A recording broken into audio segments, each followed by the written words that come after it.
नमस्कार, श्री स्वामी समर्थ. स्वागत आहे सर्वांचं आजच्या एका नवीन व्लॉगमध्ये. तर आज मी तुमच्यासोबत माझं दिवसभराचं रुटीन शेअर करणार आहे. त्यासोबतच मी किचनसाठी काही नवीन वस्तू घेतलेल्या आहेत, तर त्यासुद्धा मी तुमच्यासोबत शेअर करणार आहे. तर व्हिडिओ स्किप न करता शेवटपर्यंत नक्की बघा. आणि हो, तुम्ही जर चॅनलवरती नवीन असाल तर चॅनलला लाईक, शेअर आणि सबस्क्राईब नक्की करा, जेणेकरून असेच नवनवीन व्हिडिओ तुम्हाला सर्वात आधी बघता येतील.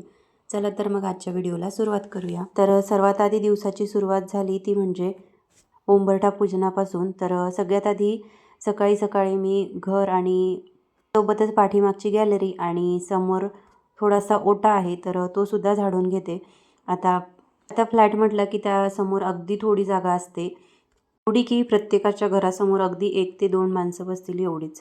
तर त्यामुळे त्याचं झाडायला काही फार वेळ लागत नाही. पाठीमागे फक्त गॅलरी जी आहे तर ती थोडी मोठी आहे, त्यामुळे त्याला झाडायला थोडा वेळ होतो. पण गॅलरीपेक्षा अंगण थोडं मोठं असलं किंवा घराबाहेर थोडी मोठी जागा असली की बरं वाटतं.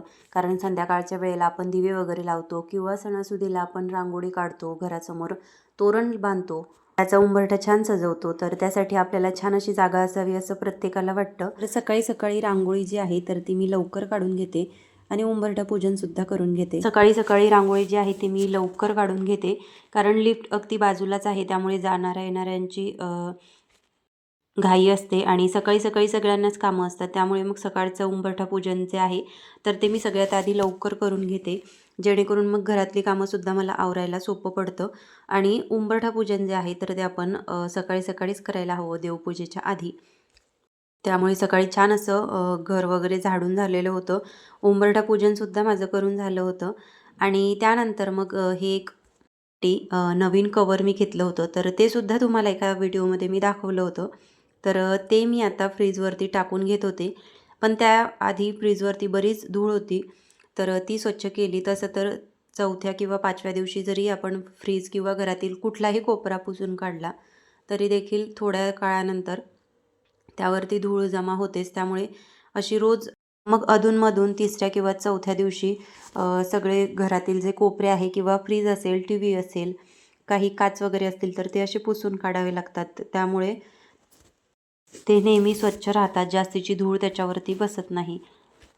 तर इथे फ्रीजवरती छान असं कवर मी टाकून घेतलं आणि त्यानंतर त्याच्यामध्ये बाजूला जे पॉकेट आहे तर त्याच्यामध्ये ज्या रोजच्या उपयोगाच्या वस्तू आहेत तर त्या मी ठेवत असते. तर त्या सगळ्या वस्तू मी तिथे ठेवून घेतल्या. किचनमध्ये ज्या ज्या वस्तू उपयोगाला येतात त्या सगळ्या वस्तू मी अशा पॉकेटमध्ये ठेवून देते आणि कुठली वस्तू कुठल्या पॉकेटमध्ये आहे हे सुद्धा मग लक्षात राहतं आणि बरोबर तीच वस्तू आपल्या हाताला येते. म्हणून मग सगळे जे त्याला पॉकेट आहे, एकूण 6 पॉकेट या वरला आहे, दोन्ही बाजूने 3-3 असे. तर त्याच्यामध्ये व्यवस्थित सगळं सामान जे आहे ते बसून जातं. तर फ्रीजवरती छानपैकी कवर वगैरे टाकून घेतलं आणि सगळं सामान त्याच्यावरती लावून ठेवलं. त्यानंतर मग हा एक मनी प्लांट आहे, तर हा मी रोज टी व्हीसमोर ठेवत असते किंवा बऱ्याच वेळा मग मध्येच टी व्हीच्या बाजूला जे छोटं कपाट आहे तर त्याच्यावरती सुद्धा ठेवते.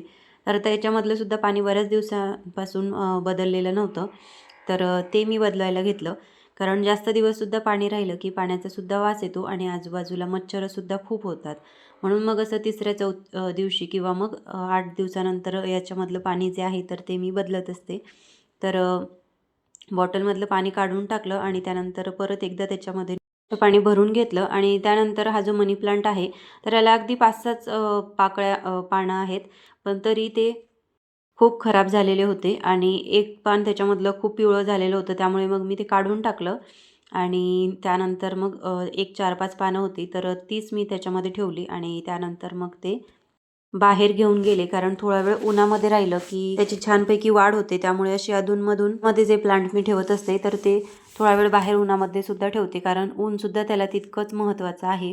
त्यामुळे छान असं उन्हामध्ये त्याला ठेवते. हा प्लांट उन्हामध्ये थोडा वेळ ठेवला आणि त्यानंतर मग सकाळचे जेवण वगैरे आम्ही करून घेतले आणि भांडी वगैरे सुद्धा सकाळची सगळी घासून झालेली होती. त्यानंतर मग दुपारी थोडा वेळ 1-2 व्हिडिओ मला एडिट करायचे होते तर ते मी केलं आणि त्यानंतर मग तोपर्यंत दुपार झालेली होती. तर दुपारी छान असा चहा करावासा वाटला, तर चहा मी केला. कारण चहा पिल्यानंतर कामं करायला खूप बरं वाटतं. कारण चहा पिला की एक वेगळीच ऊर्जा आपल्याला येते. त्यामुळे मग एखाद्या दिवशी जास्तीची कामं असले किंवा खूप काही असा पसारा वगैरे आवरायचा असला की मग मी असा अधूनमधून चहा करते, कारण त्यामुळे बाकीची कामं आवरायला पटापट जमतात. तर दुपारी चहा वगैरे घेतला आणि त्यानंतर मग काचेचे जार आहे, तर हे आम्ही संध्याकाळी बाहेर गेलेलो डीमार्टमध्ये, तर त्यावेळेस तिथून मी हे घेतले. कारण हे बऱ्याच दिवसांपासून मला घ्यायचे होते. तर हे काचेचे आहे आणि खूप छान आहे. याला आतून आणि बाहेरच्या बाजूने सुद्धा जे झाकण आहे, तर झाकणाला रबर आहे, जेणेकरून आपण जो पदार्थ ह्याच्यामध्ये टाकून पिणार आहोत, तर तो खाली सांडणार नाही. कारण बऱ्याच वेळा आपण असं करतो वगैरे घेतो किंवा जे काही पेय आपण घेतो, तर ते काचेच्या ग्लासमधून घेत असताना आपल्या अंगावरती सांडतं. तर याच्यामध्ये तसं होत नाही, कारण याला वरच्या साईडने झाकणसुद्धा आहे आणि प्लस झाकणाला स्ट्रॉसुद्धा दिलेला आहे. तर स्ट्रॉलासुद्धा खालच्या साईडने आणि वरच्या साईडने छान असं रबर आहे, जेणेकरून कुठलाही पदार्थ त्याच्यामधून लीक होणार नाही आणि सांडणारसुद्धा नाही. त्यामुळे खूप छान असं हा जार आहे. हा बऱ्याच दिवसांपासून मला घ्यायचा होता. तर आमच्याकडे असं आहे, एक घेऊन चालत नाही, कारण दोघांना मुलाला घेतलं की मुलीलासुद्धा लागतं आणि मुलीला घेतलं की मुलालासुद्धा लागतं. म्हणून दोघांना घ्यायचं असलं तर सारखं घ्यावं लागतं. म्हणून मी दोघांसाठी एकाच कलरचे घेतले, जेणेकरून मग जर वेगवेगळे घेतले तर मग एखादा कलर जर एकाला आवडला तर तोच कलर दुसऱ्याला आवडतो. त्यामुळे मग मी दोन्हीही कलर सारखेच घेतले आणि हे दोन्ही कलर खूप छान आणि फ्रेश आहे. त्यामुळे मग मी हेच घेतले. तर खूप छान जार आहे, मला खूप आवडले. कारण आता सध्या उन्हाळा सुरू झालेला आहे आणि उन्हाळ्यामध्ये आपल्याला हे पैकी आपल्याला कामात पडतात. कारण उन्हाळ्यामध्ये आपण भरपूर पेय पदार्थ किंवा ज्यूस वगैरे जे आहे तर ते बनवत असतो. हे 2 जार होते जे की मी किचनसाठी घेतलेले आहे. तर त्यानंतर मग संध्याकाळचा चहा वगैरे झालेला होता. तर मग रात्रीच्या जेवणासाठी मी आधी सकाळी मुगाची डाळ आणि अर्धी वाटी हरभऱ्याची डाळ टाकलेली होती. तर याचे धिरडे मी बऱ्याच वेळा करते आणि याचेच नाही, बऱ्याच वेळा उडदाच्या डाळीचे किंवा मग कांद्याचे किंवा लसणाच्या पातीचे, असे वेगवेगळ्या डाळी घालून वेगवेगळे पदार्थ, भाज्या वगैरे घालून, जे की मुलं खात नाही, अजिबात मुलं खात नसलेल्या भाज्या ज्या आहेत, तर त्या मी अशा थालीपीठामध्ये किंवा धिरड्यांमध्ये टाकते आणि त्यानंतर गरमागरम धिरडे मुलांना देते, जेणेकरून भाज्यासुद्धा त्यांच्या पोटामध्ये जातात आणि त्यांना चवीलासुद्धा छान लागतं. तर त्याची डाळ आणि हरभऱ्याची डाळ एकत्रित करून ते मिश्रण मिक्सरला मी बारीक करून घेतलं आणि अगदी थोडं थोडं बारीक केलं, कारण जास्तसुद्धा घेतलं की मग ते बारीकसुद्धा होत नाही आणि वेळसुद्धा खूप लागतो. त्यामुळे अगदी थोडं थोडं मिश्रण जे आहे ते मी काढून घेतलं आणि त्यानंतर एका पातेल्यामध्ये काढलं. इथे जवळपास मी 2 वाट्या मुगाची डाळ भिजू घातलेली होती आणि अर्धा वाटीच हरभऱ्याची डाळ टाकली होती, कारण परत त्याच्यामध्ये बेसनसुद्धा टाकणार होते. त्यामुळे मग हरभऱ्याची डाळ जी आहे तर ती मी अर्धी वाटीच घेतली होती. तर हे सगळं मिश्रण मी एकत्रित केलं आणि त्यानंतर मिक्सरच्या भांड्याला थोडं मिश्रण लागलेलं होतं, तर त्याच्यामध्ये सुद्धा पाणी टाकून ते पातेल्यामध्ये टाकून घेतलं. भांड्यांना सुद्धा बऱ्यापैकी सारण लागतं, तर ते तसंच फेकून देऊ वाटत नाही. म्हणून मग मी त्याच्यामध्ये पाणी टाकून ते भाज्यांमध्ये किंवा जो काही पदार्थ मी बनवते, तर त्याच्यासाठी वेगळं काढून ठेवते, म्हणजे शिजताना त्याच्यामध्ये टाकते. तर ते मिश्रण एकत्रित काढलेलं होतं एका पातेल्यामध्ये. त्यानंतर मग त्याच्यामध्ये टाकण्यासाठी मी भाज्या वगैरे चिरून घेत होते. तर मी इथे कोथिंबीर चिरून घेतली होती. त्यानंतर मग एक कांदा घेतला. आता कांदे सध्या ओले येतात आणि ते चवीला खूप भारी वाटतात. त्यामुळे ओल्या कांद्यांचे थालीपीठ किंवा धिरडे जे आहे तर ते ला खूप छान होतात. म्हणून मग मी ओल्या कांद्याची पात किंवा ओला कांदा जो आहे तर तो बऱ्यापैकी पदार्थांमध्ये वापरते. तर छान असा कांदा मी इथे चिरून घेतला. त्यानंतर मग चिरलेला कांदा आणि कोथिंबीर पातेल्यामध्ये टाकून घेतली आणि त्यानंतर मग एक काकडीसुद्धा मी याच्यामध्ये टाकली. आता काकडीचे नुसते धिरडेसुद्धा खूप छान लागतात किंवा मग थालीपीठंसुद्धा आपण बनवू शकतो. तर आज मग मी मुगाच्या डाळीसोबत आणि हरभऱ्याच्या डाळीसोबत काकडी आणि कांदा एवढंच घेतलं होतं. याऐवजी आपण टोमॅटोसुद्धा घालू शकतो किंवा आपल्याला हवी ती भाजी आपण याच्यामध्ये घालू शकतो. तर एवढ्याच भाज्या माझ्याकडे होत्या, त्यामुळे मी त्याच घातल्या. तर तुमच्या आवडीनुसार तुम्ही आणखीनसुद्धा भाज्या याच्यामध्ये घालू शकता, जे की मुलं खात नाही. तर अशा पद्धतीने धिरडे किंवा थालीपीठ केले तर मुलंसुद्धा ते आवडीने खातात. ते मी काकडीचं साल वगैरे आधी काढून घेतलं आणि त्यानंतर काकडी जी आहे ती बारीक किसून घेतली आणि त्यानंतर मग तीसुद्धा पातेल्यामध्ये टाकून घेतली. त्यानंतर भाज्या वगैरे चिरून घेतल्या होत्या, तर त्याचा थोडा कचरा झालेला होता, तो मी उचलून घेतला. कारण किचन ओट्यावरती काहीतरी कचरा पडलेला आहे किंवा मग एखादा पदार्थ सांडलेला आहे, तर त्यावेळेस आपल्याला काहीतरी पदार्थ बनवायला किंवा काही करायला होत नाही, म्हणून सगळा किचन ओटा जो आहे तो मी आधी स्वच्छ करून घेते आणि त्यानंतर मग एखादा पदार्थ बनवते. कारण आपल्याला बनवायला सुद्धा वाटतं, कारण किचन ओटा छान असेल तर कुठलेही पदार्थ बनवताना आपल्याला उत्साह येतो आणि कंटाळा तर अजिबात येत नाही. तर इथे मी याच्यामध्ये 1 चम्मच तीळ आणि थोडा ओवा हातावरती रगडून टाकलेला आहे आणि त्याच्यासोबतच मीठ, हळद आणि बारीक केलेला ठेचा. तर ह्या सगळ्या वस्तू एकत्रित केल्या आणि त्यानंतर मग आपलं जे तयार झालेलं मिश्रण होतं तर ते छानपैकी परत एकजीव करून घेतलं. कारण त्याच्यामध्ये बेसन पीठ टाकलेलं होतं, तर गुठळ्या होऊ नये म्हणून मग व्यवस्थित त्याला एकजीव करून घेतलं आणि त्यासोबत इथे हळद टाकायची बाकी होती, तर ती मी नंतर टाकून घेतली आणि त्यानंतर परत एकदा सगळं एकजीव केलं आणि त्याच्यामध्ये बेसन पीठसुद्धा थोडं कमी झालेलं होतं, तर परत एकदा मी 1-2 चमचे त्याच्यामध्ये बेसन पीठ टाकलं. कारण बेसन पीठ कमी झालं की मग धिरडे जे आहे तर ते बनवताना किंवा उलटे टाकताना तुटतात. त्यामुळे मग बेसन पीठ जे आहे त्याच्यामध्ये थोडं जास्तीचं हवं, म्हणून आणखी 1-2 चमचे त्याच्यामध्ये बेसन पीठ टाकून घेतलं आणि त्यानंतर तवा वगैरे गॅसवरती ठेवला आणि मग धिरडे बनवायला घेतले. तर इथे मी तेलाच्या बॉटलमध्ये जे तेल काढते तर ते असं पातेल्यामध्ये टाकून काढत असते. त्यामुळे आता पातेल्यामध्ये थोडंफार तेल शिल्लक होतं, तर तेच पातेलं मग मी याच्यावरती तेल टाकण्यासाठी घेतलं. तर सगळ्यात आधी तव्याला सगळीकडे तेल लावून घेतलं, जेणेकरून मग धिरडं जे आहे ते कुठेही चिकटणार नाही. तर त्यानंतर मग जे एकत्रित केलेलं मिश्रण होतं तर ते तव्यावरती टाकून घेतलं आणि व्यवस्थित पसरवून घेतलं. त्यानंतर मग वरच्या बाजूने आणखी थोडंसं तेल मी टाकून घेतलं, जेणेकरून धिरडं व्यवस्थित भाजल्या जाईल. तर इथे मी धिरडं जास्त पातळसुद्धा केलेलं नव्हतं आणि जास्त जाडसुद्धा केलेलं नाही. अगदी मिडियम साईजमध्ये धिरडं जे आहे तर ते बनवलं होतं. तर व्यवस्थित धिरडं लावून घेतलं आणि त्यानंतर मग त्याच्यावरती झाकण ठेवून घेतलं. कारण झाकण ठेवल्यानंतर धिरडं जे आहे ते लगेच भाजलं जातं आणि छान असे वाफेवरती धिरडं होतं. त्यामुळे मग त्याच्यावरती थोडा वेळ एक 5 ते 6 मिनटं मी झाकण ठेवलं आणि त्यानंतर परत एकदा त्याला परतवून घेतलं.